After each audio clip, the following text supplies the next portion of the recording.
Oke. Yang saya sesalkan dari Jokowi, sampai saya tutup itu pelang KPK, kan saya yang nutup pelang KPK. Iya. Sampai mami saya di rumah, Saud nutup pelang KPK, genteng bocor aja nggak dibenerin sama dia katanya gitu. Terus saya bilang, mundur saya dari KPK, ngapain? Saya mundur kenapa? Mau benerin genteng bocor, gue bilang gitu. Bang. Maksud saya gini loh, Anda memberantas korupsi itu nggak boleh roller coaster gini gitu loh. Dulu kita itu bangga karena ini kita naik gini. ASEAN tuh gini loh. Tapi kita naik terus, udah. Ketika kemudian undang-undang itu datang, ya udah gitu.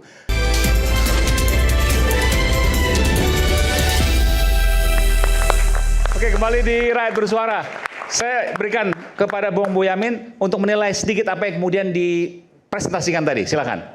Ya, memang indeks persepsi kita turun mau apa? Enggak, turunnya itu setelah revisi undang-undang. Tadi Ya, memang pendapatnya seperti itu. Memang iya, betul. Faktanya demikian. Betul.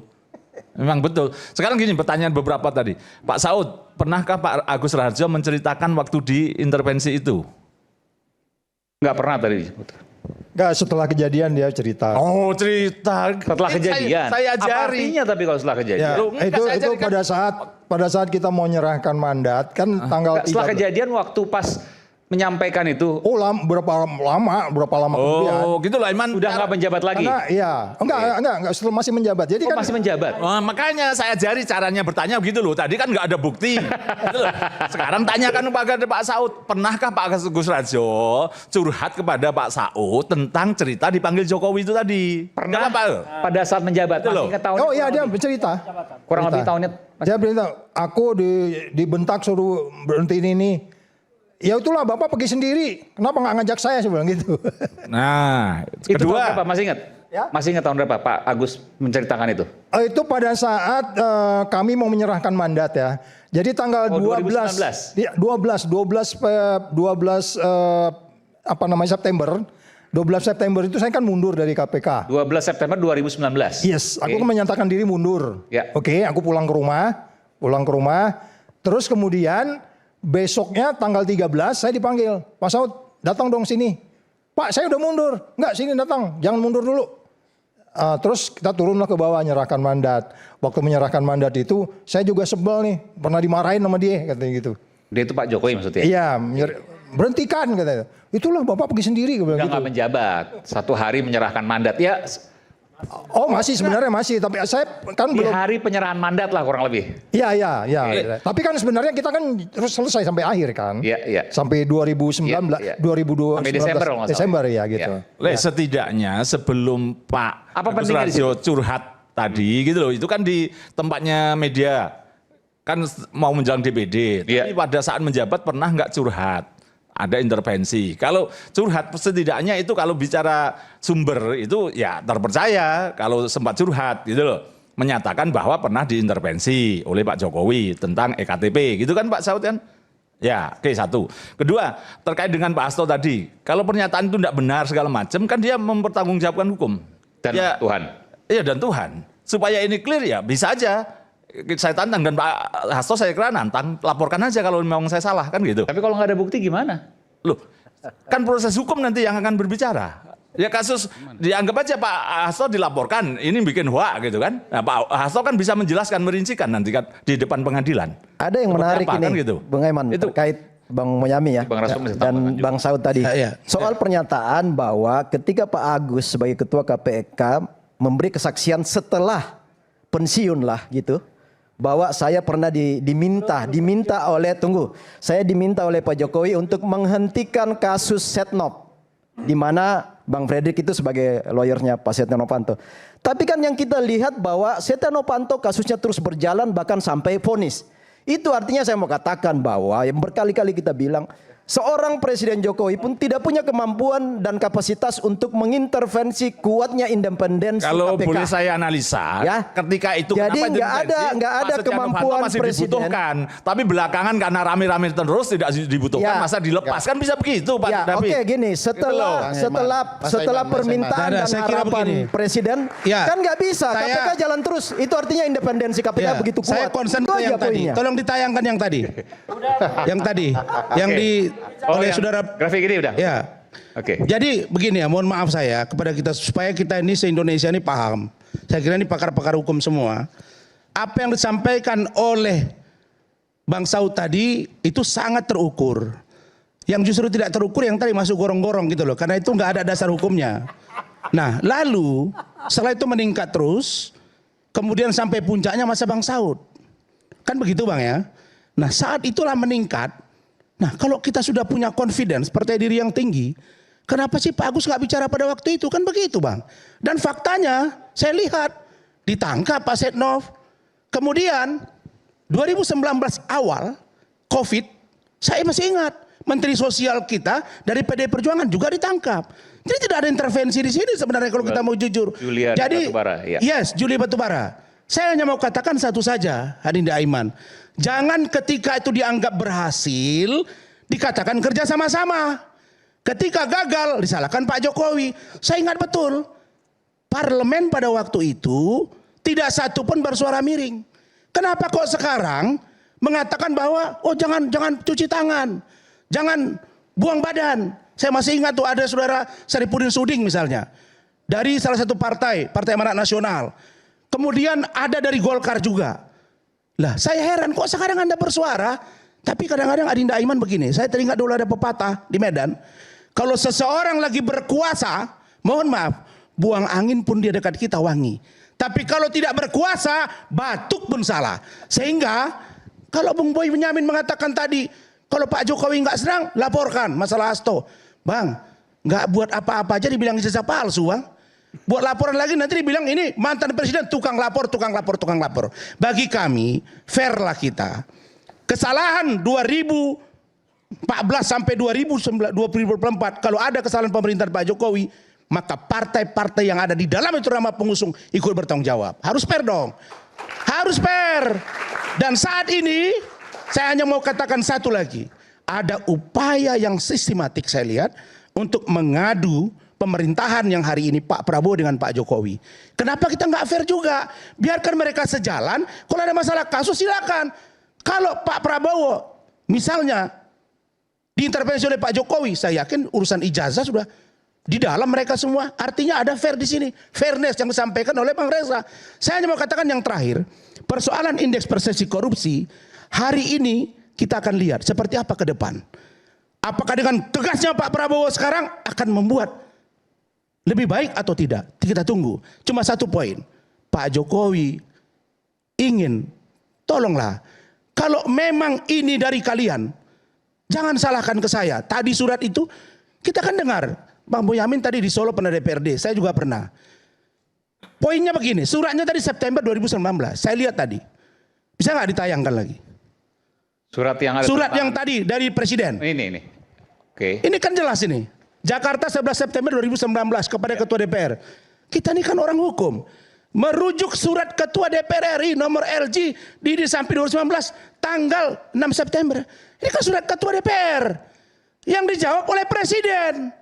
Bukan Presiden mengirim surat kepada Ketua DPR, inisiatif sendiri. Inilah yang dimasukkan oleh Pak Jokowi. Nah kalau mereka fair sekarang di DPR, mereka nggak ngomong, sudah ini kesalahan kami bersama, KPK hari ini kurang baik, kita perbaiki, kita sinkronisasi. Yang sekarang undang-undangnya, jangan yang lalu supaya lebih baik. Itu saja, terima kasih. Bang Aiman, Ya. Bang Aiman saya tambah dikit deh. Kalau dari sisi tadi Pak Rasman itu tentang tersangka, saya kan dari sisi korban.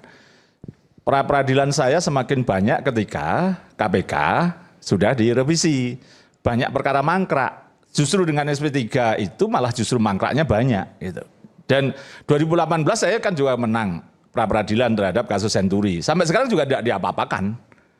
Padahal itu perintahnya jelas. Yang menyusun dakwaan, menyusun tuntutan, dan kemudian di-ACC oleh hakim. Bahwa pelaku tindak pidana Senturi itu adalah Budi Mulya dan ABC. Dan kerugiannya adalah mulai dari 6,3 sampai 8 triliun. 1 rupiah pun sekarang tidak ada. Ya Bang Bonyamin, saya mau jawab Adinda, saudaraku. Prabowo kan sudah 1 tahun lebih. Dorong aja Prabowo, jangan salahin ke Jokowi dong. Enggak, saya enggak nyalain Jokowi. begitu. Ini kan urusannya banyak mangkrak. Hari ini aja, tadi saya sidang pra peradilan menggugat KPK juga perkara mangkrak di Kementerian Pertanian. Itu loh. Jadi banyak yang harus kita lakukan bahwa KPK dari sisi tersangka banyak lemahnya, dari sisi korban lebih banyak lagi. Tapi saya mau tanya pada Anda, Bung Boyamin. Yang sekarang ini, undang-undang yang sekarang ini jauh memperburuk kondisi pemberantasan korupsi menurut Anda? Iya. Karena kan misalnya Gimana Anda bisa menyampaikan pada publik secara sederhana, yang mana yang kemudian bisa membuat anjlok pemberantasan korupsi? pimpinan KPK bukan penyidik, bukan penuntut. Apa efeknya?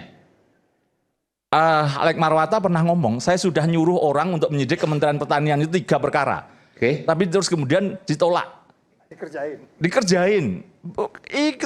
Bagaimana pimpinan KPK dan yang sekarang pun bisa aja pada posisi lebih nggak curhat aja gitu. Oke, jadi kalau pimpinan KPK nggak dijadikan sebagai penyidik dan penuntut, maka dia nggak punya power apapun. Enggak, buktinya Pak Alek Marwata ketika pada posisi pernyataan publik. Saya bantah itu. Gitu. Oke. Saya nggak tahu Bro Bonyamin ini berapa banyak kasus yang Anda pegang di KPK sampai persidangan. Justru dengan dia kejaksaan, saya bilang itu satu tikar. Hanya beda lemari saja. Mereka hari ini gelar langsung tersangka. Saya mau buka-bukaan di sini, tapi bukan tuduhan ya, dugaan ini. Klien kami rata-rata itu begitu kita pegang 1 bulan kita bicara di media agak keras. Klien itu jerit-jerit, Adinda. Tolong Bang Rasman, tolong Bang Rasman. Aku disampaikan penyidik. Kalau tidak nanti aku cabut kuasa dari abang. Banyak pesan-pesan begitu. Tanya Bang Fredrik Yunadi. Pesan apa? Pesan dari penyidik. Penyidik KPK itu memesankan, jangan Anda terlalu suruh ya pengacara Anda bicara di media. Ada. Dan saya masih ingat salah satu klien kami sampai saya agak tersinggung ketika sedang sidang karena saya agak keras. Bagaimana saya tidak keras? Menurut saya tidak logis yang disampaikan oleh penyidik oleh jaksa. Kan bagian dari mereka juga. Di situ langsung waktu break dia datang ke saya. Bang, jangan Bang, nanti nasib saya dipertaruhkan di dalam. Kenapa? Jangankan tersangka. Banyak dengar-dengar suara yang sampai ke kita Bang, Bolmani, Bang Saud. Kita mesti jujur nih kalau memperbaiki negara ini. Hakimnya pun diancam. Ada masalah kami sikat. Kau harus menangkan kami. Hukum yang bersangkutan. Itu sebenarnya yang terjadi. Jujur kita. Oleh KPK? Di bangsa ini. Iya. Oke. Itu banyak terjadi. Maksud saya, persoalan pribadi, ketidaksenangan kepada oknum, kita kesampingkan. Perbaikan lembaga, ayo. Lah sekarang Bang Bonyamin mengatakan bahwa dia pra-peradilan, kalah terus. Menang. Menang terus. Oke, iya menang. Iya menang. Ya berarti kan hebat Anda sekarang. Paten dong. Yang saya mau katakan Justru itu, adalah saya ingin mengatakan, saya Tapi tidak gimana pernah. Bentar dulu. Tadi bagaimana dengan apa yang disampaikan oleh Iya. Pak Rasman tadi? Saya Tidak apa-apa, itu pengalaman. sisi memang lemahnya dari. Tidak apa-apa, saya tidak membantah Bang Rasman kok. Bahwa dari sisi tersangka ada yang begitu-begitu. Betul kan? Dari sisi saya selama ini mengawal KPK Nggak, dari begini, sisi korban. sorry, maaf. Tidak pernah membela kasus korupsi loh. Begini, kalau seandainya tidak ada pengawas yang mumpuni, maka akan sewenang-wenang. Kalau seandainya tadi Iya. disebutkan, itu terjadi di periode sekarang atau sebelumnya? Saya mengalami medio 2015 ke 2022. Itu waktu sebelum revisi. Saya 6 klien, sudah saya bilang. Oke. Sebelum revisi. Enggak apa-apa, kalau Dewan powerful. Pengawas itu saya tidak pernah menolak kok. Ini loh, pimpinan KPK bukan penyidik. bukan Power penuntut tends itu. to corrupt. Yes. Kurang lebih betul. Gitu. Bukan penyidik, bukan penuntut ini. Nanti suatu saat akan ada yang bisa menggugat ini bahwa ketika ini, kamu bukan penyidik itu. Bisa masalah. Dan itu nyatanya real. Bahwa ada sisi lain. Bahwa Pak Alek Marwata mengatakan itu. Minta dinaikkan penyelidikan aja pernah sempat terus dihentikan lagi. Dia juga ngomong bahwa tidak punya pengaruh. Sampai berkeluh kesah di hadapan publik. Gitu loh. Oke. Ini Nggak. banyak hal. Baik. Sisi manapun boleh perbaikan. Nah, saya mau- Tapi itu. Mana kalau ditimbang-timbang, mana yang lebih baik kalau menurut Anda Bung Yamin? Satu sisi kewenangan berlebih tapi tends to corrupt. Jadi Nggak kesewenang-wenangan. apa-apa, yang tinggi. lain-lain itu Tapi dikembalikan. kalau seandainya Kembalikan dulu gini, bukan kewenangannya kembali ke rendah, lama. maka Tidak harus kembali ke bisa lama. memberantas korupsi dengan Tidak baik. harus kembali ke lama. Dewan Pengawas tetap perlu. Terus penyidik pimpinan KPK menjadi penyidik dan penuntut. Jadi dilengkapi masing-masing. Nah, berarti Anda sepakat dengan saya dong. Kita kolaborasi undang-undang yang lama dan yang baru, kita cari titik yang sama agar perbaikan Ya Indonesia. itu perbaikan-perbaikan ke Setuju depan. saya. Itu satu. Kedua, saya ingin mengatakan, ini yang paling penting adalah pengesahan undang-undang perampasan aset. Itu yang menjadi kunci.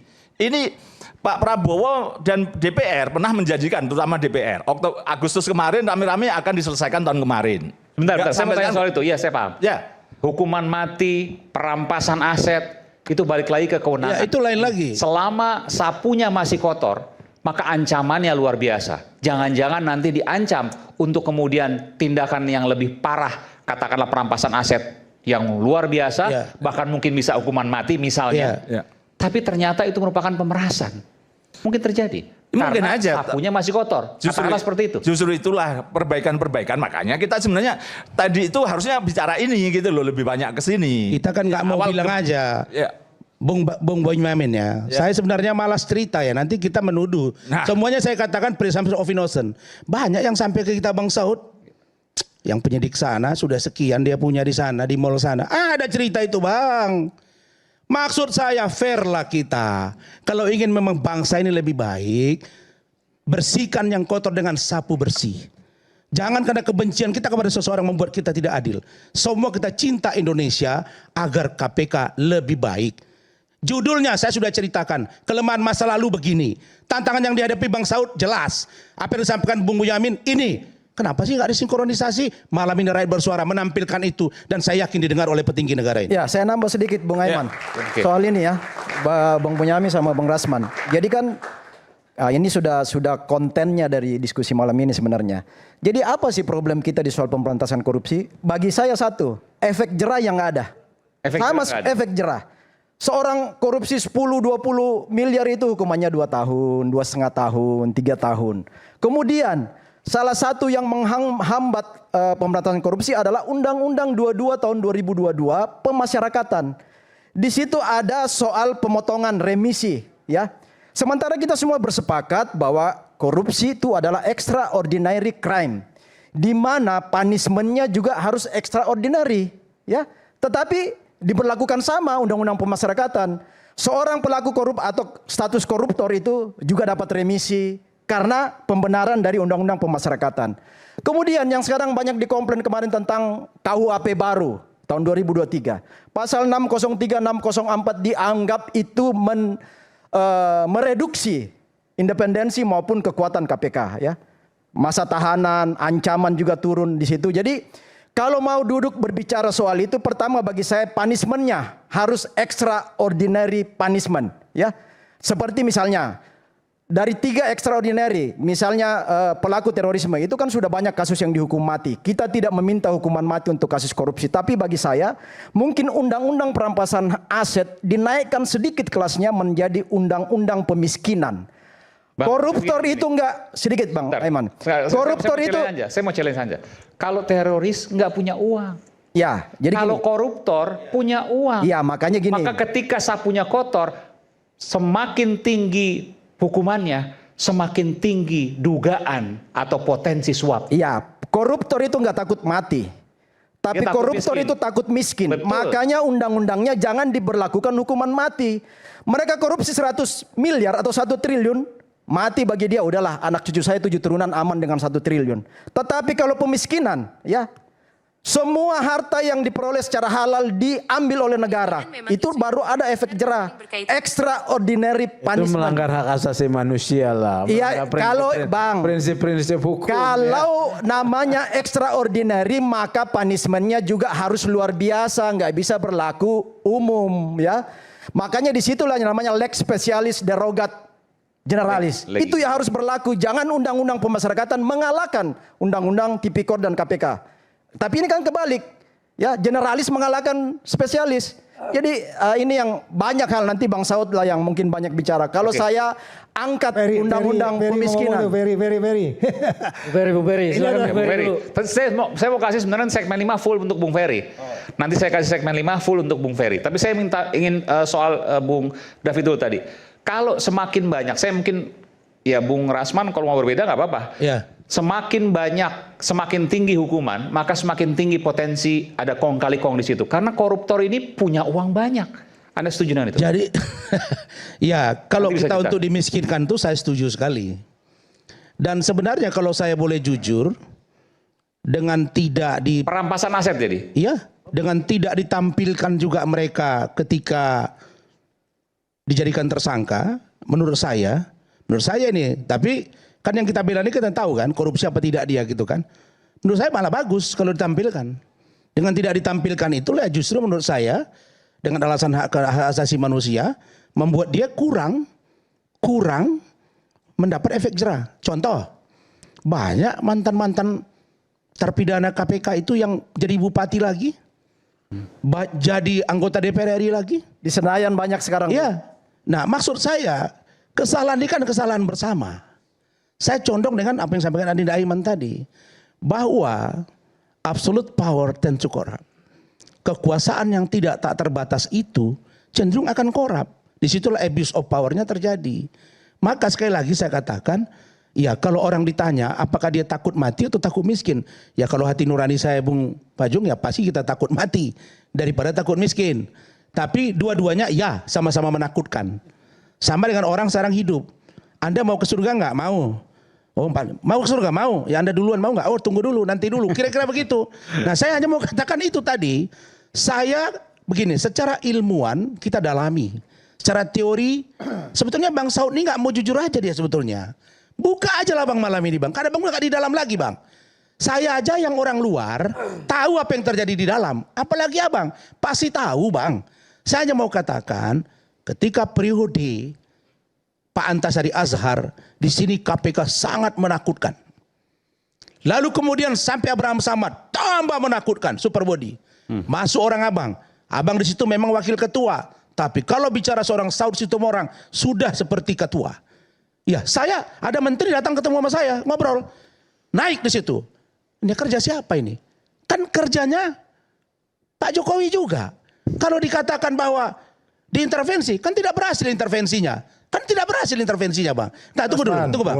Gini, yang memberantas korupsi itu yang paling ruwet itu adalah ada ininya juga loh, ada dogmatisnya juga tuh. Iya Bang. Kita kalau nggak sustain, itu serangan baliknya tuh setannya tuh lebih galak lagi gitu. Iya. Makanya yang saya Kalau nggak sesalkan tekun dari maksudnya? Jokowi adalah, yang saya sesalkan dari Jokowi, sampai saya tutup itu pelang KPK, kan saya yang nutup pelang KPK. Iya. Sampai mami saya di rumah, Saud nutup pelang KPK, genteng bocor aja nggak dibenerin sama dia katanya gitu. Terus saya bilang, mundur saya dari KPK, ngapain? Saya mundur kenapa? Mau benerin genteng bocor, gue bilang gitu. Bang. Maksud saya gini loh, Anda memberantas korupsi itu nggak boleh roller coaster gini gitu loh.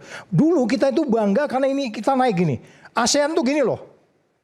Tapi kita naik terus, nah ketika kemudian undang-undang itu datang, ya udah gitu. Jadi orang tuh longgar, sama dengan waktu tadi yang waktu diumumkan di publik. Iya Bang. Itu kan bagus kan? Iya. Tiba-tiba nggak diumumkan kan? Iya. Orang curiga kan? Iya. Nah itu makanya Anda nggak boleh, Anda makin kenceng, ke atas makin ketat. Rakyat juga begitu. Jadi jangan longgar. Nah saya katakan kenapa Jokowi longgar? Saya pikir dia nggak dirinya sendiri ketika dia seperti masuk Ah golongan ya sudah itu maksud saya. Ya, di situ ya. bukan peran pribadi Pak Jokowi, tapi ada peran partai yang juga mendorong dia untuk masuk di sana. tapi Mereka yang jualan Bang, bukan diri dia sendiri. Iya betul. Emang dia punya partai Bang. Itu betul. Tapi, ya itu tadi maksud saya tapi Bang. pada, Fair kita itu sudah melihatnya. betul. Tapi pada bagian lain, pedang pemberantasan korupsi itu dipegang oleh presiden bro. Diam semua, berhenti. Tapi Pak Setnop masuk Bang. Lah, Itu maksud jangan saya- bicara case per case lah. Bang, Kalau kita contoh. bicara case per Bang, case kan tapi kan ruwet. tadi bicara Bentar. Kalau pedang pemberantasan korupsi itu dipegang oleh presiden. Kalau saya bilang berhenti semua. Ya dan kemudian tidak ngomong kejar ke Antartika. Presiden Nggak bukan. ngejar tebas dia. Waktu zaman Pak Anda Iya. jadi pimpinan KPK, kan presiden Pak Jokowi. Pak Jokowi pernah mengatakan itu? Oh, enggak, dia mengatakan tetapi Tidak pernah, kan? tidak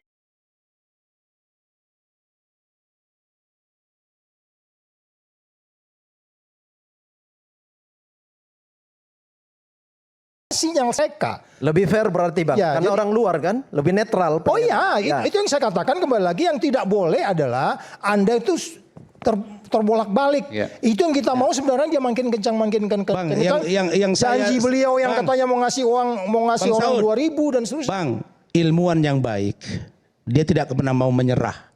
Seorang pejabat yang baik, dia tidak akan pernah mundur dari gelanggang pertandingan. Abang kenapa meninggalkan kalau abang tahu ada masalah di KPK? Oh enggak, akhirnya Abang kan tidak gua harus jadi pergi, balik Bang. kan. Abang harus bertahan dan memperbaiki bangsa ini. Maksud lu gue balik lagi sekarang? Bukan, Lu zaman aja itu, sono. zaman itu kenapa abang mundur? Itu loh Bang. Bang Saud Mulai harus maju maju. lagi Ini kan nanti. sulit Bang. Enggak, kita dorong Bang Saud maju lagi. Ferry suruh masuk. Nggak, Maksud kenapa? saya- Bentar. Iya. Kenapa Bang Saud bilang, Iya. lu aja yang balik Iya, sana. maksudnya Gue nggak apa, berani Bang? gitu. Seolah kan gitu. Bukan, masalahnya kembali lagi lebih enak jadi presidennya sekalian.